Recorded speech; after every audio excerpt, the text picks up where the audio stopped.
মোমো বানানোর জন্য এই একটু চিকেন তুলে রেখেছিলাম। এই চিকেন, তারপর টমেটো, আদা, রসুন, পেঁয়াজ, ময়দা, কাঁচা লঙ্কা, এগুলো সব উপকরণগুলো এক এক করে কেটে বেছে ময়দা মেখে নেব। মোমোর জন্য ময়দা মাখা রেডি। প্রতিদিন সন্ধ্যাবেলায় তো চা দিয়ে বিস্কুট দিয়ে চলে যায় টিফিন। আজকে মনে হচ্ছে একটু অন্যরকম কিছু করি।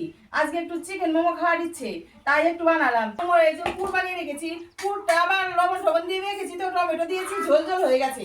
একটু এই করে করে তারপর উপর থেকে নিয়ে নেবো।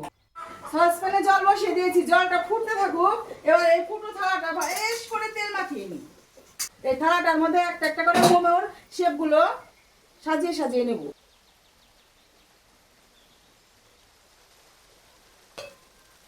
এবার এর মধ্যে বসিয়ে দেবো। এবার গামলা দিয়ে ঢেকে দেবো। সেদ্ধ হয়ে গেছে, এখন মোমোটা নামাবো। দেখি, হ্যাঁ, সুন্দর হয়ে গেছে।